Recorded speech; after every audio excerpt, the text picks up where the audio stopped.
যে সমাজে ছোট ছোট মেয়ে যাকে বলি বাল্য মেয়ে বা বাল্য ছেলে দিয়ে যে পড়ায় এবং ছেলে দিয়ে যে কি করি, এটা হচ্ছে সমাজে একটা ভয়াবহ ক্যান্সারের রোগের আক্রান্ত হয়েছে। এই বাল্য মেয়েটা সুফল নাই, বরং ফলের পরিমাণটাই বেশি। আর এটা হচ্ছে সম্পূর্ণ তার পরিবারের ব্যক্তিগত একটা ব্যাধি থেকে সৃষ্টি হয়। এই সমাজে ভালো কাজ করতে গেলে সম্মুখীন হতে হয় বেশি বাধা। সফলতা অর্জন করতে হলে অনেক বাধা সৃষ্টি হয়।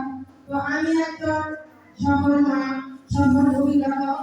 আমি সমাজে বাল্যকে নিয়ে বেশ প্রায় 13-14 বছর যাবৎ কাজ করতেছি। আজকে আমার উদ্যোগে আমার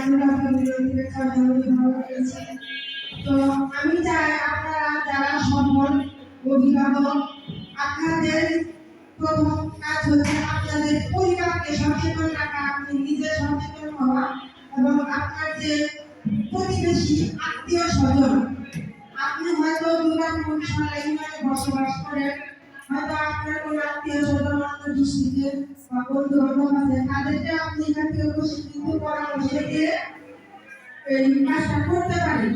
তো আজকে আপনারা যারা এই পুরস্কারে দিলেন, পুরস্কার ছোট হোক বড় হোক, পুরস্কার সেটা পুরস্কারই। আমি নিজে অনেক ধন্য মনে করলাম যে আমি চতুর্থবারের মতো একটি সম্মাননা পুরস্কার পেলাম। আমি ধন্যবাদ জানাই মিজান ভাইকে। আর আমি বিশেষভাবে ধন্যবাদ জ্ঞাপন করছি সরলা ইউনিয়নের পরিষদের চেয়ারম্যান মহোদয় এবং আরো ইউপি সদস্যবর্গ সদস্যদেরকে। তো আমাদের কাজ হচ্ছে পরিষদের থেকে সকলে অভিভাবকেরা আগে কি করতে হচ্ছে, ডুপ্লিকেট নিবন্ধন বাড়িয়ে এটা আমাদের বয়স বাড়িয়ে ডুপ্লিকেট নিবন্ধন করার কোনো স্কোপ নাই।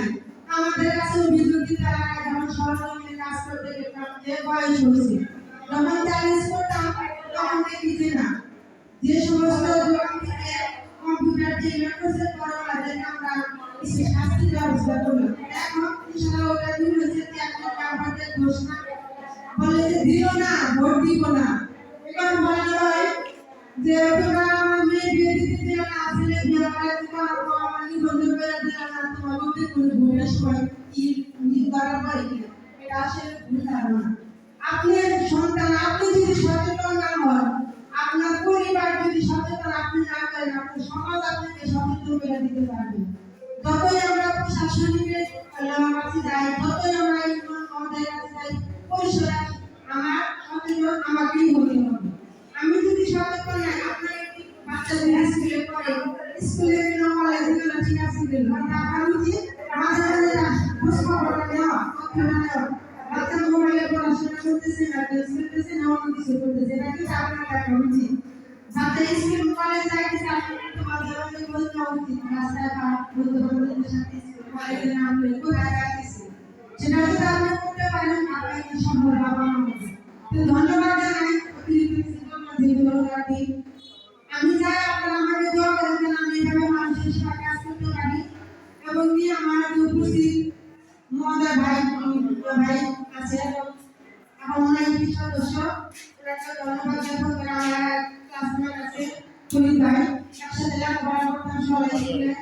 ভাইকে আমি ধন্যবাদ জানাই, সবাইকে আমি আবারও ধন্যবাদ জ্ঞাপন করে আমি পুরস্কারটি পেয়ে অনেক গর্বিত এবং নিজেকে খুব খুশি অনুভব করতেছি। আপনারা ওটা পেলে আশা করি আপনাদের অনুভূতিটা কি করবেন। ধন্যবাদ সবাইকে, আসসালামু আলাইকুম। ধন্যবাদ সবাইকে। আমরা যেটা বলতে চাই, যদি ভাইদের মতো থেকে যে কেউ নিযুক্ত হতে বলেন।